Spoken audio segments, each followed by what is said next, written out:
L'exposition des entreprises aux risques majeurs pose la question de leur capacité à s'organiser de manière collective pour y faire face.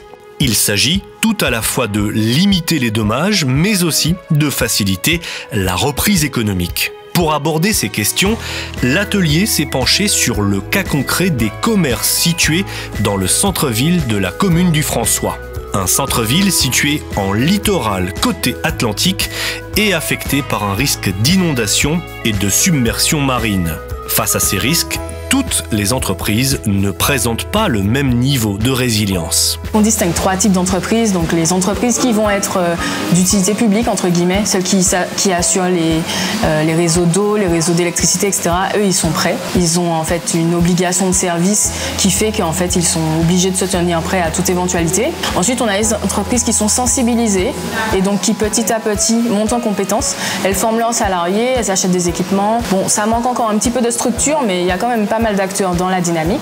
Et puis il y a des entreprises qui en ont entendu parler mais qui n'implémentent pas. En cas d'événement majeur, les dommages matériels peuvent directement impacter l'existence même des entreprises. Ça peut être très difficile dans le sens où c'est souvent le travail d'une vie de l'entrepreneuriat. Et quand on voit tout ce qu'on a construit qui est menacé de cette façon, il faut savoir que quand on n'est pas préparé, les entreprises qui n'ont pas ce qu'on appelle un plan de continuité d'activité, 2 sur 3 disparaissent après une catastrophe, dans l'année qui suit la catastrophe. Donc c'est vraiment hyper important de mettre en place un minimum de préparation. Et du coup, psychologiquement parlant, je pense qu'on est plus fort quand on sait qu'on a un minimum anticipé et qu'on sait quoi faire. C'est vraiment important de savoir qui fait quoi, à quel moment, avec quelle machine, quel contact, etc. On se sent plus prêt et on fait mieux face. Durant les travaux de l'atelier, le cas concret des inondations de 2018 a notamment été étudié. Au François, en 2018, c'était la montée des eaux. Rapidement, il y a eu une montée des eaux impressionnante. Route bloquée, commerce HS, avec un souci, c'est je dirais en première partie pour le chef d'entreprise, c'est l'humain. Dans ce qui a été fait, parce qu'il y a eu des visites sur le terrain, pour ne pas citer, il y avait Bricole Sud et Transport franciscain, déjà évacuer le personnel. Mais en même temps, pour évacuer le personnel, il faut aussi sécuriser la zone. Et on se rend compte que dans l'urgence, on fait ce que l'on peut faire dans l'instant. Et ce serait bien justement qu'à la suite des ateliers, on puisse avoir des procédures. La mairie du François nous a communiqué les zones de rassemblement où je dirais les citoyens, donc y compris le personnel, peut se mettre en sécurité. Et ça, par exemple, on ne le sait pas forcément. Donc à partir de là, il y a un certain nombre d'informations qui sont transmises aux chefs d'entreprise. Eux, à ce moment-là, ils en profitent pour en parler au personnel. Et ça permet au fur et à mesure de sensibiliser et d'avoir, je dirais, des réflexes.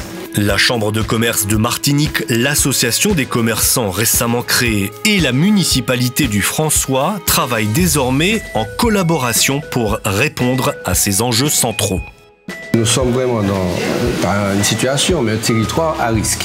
Risques naturels, tsunami, séisme, inondation, mais il y a aussi des risques industriels. Nous, en tant que chef d'entreprise, puisque je suis le représentant des acteurs économiques de la ville du François, donc c'est une association, Mission franciscaine, c'est qu'il y a une volonté de mener une réflexion sur les risques qui existent, et on en a vécu en 2004 et 2018.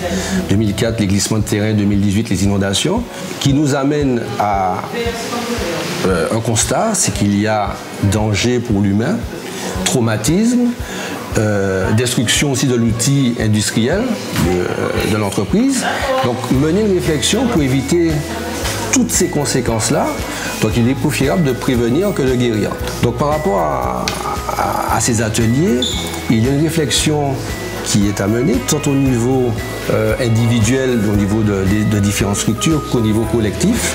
Des procédures aussi à mettre en œuvre avec des référents de façon à minimiser, je dirais, les conséquences de tels risques naturels.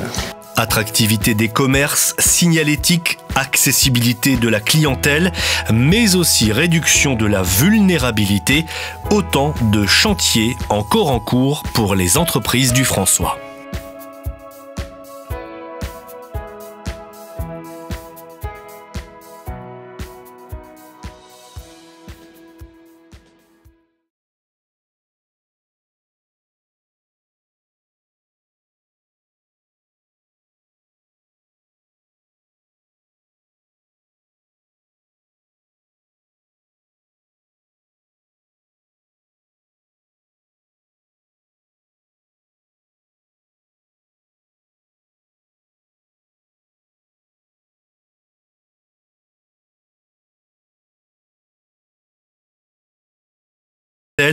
mais aussi réduction de la vulnérabilité, autant de chantiers encore en cours pour les entreprises du François.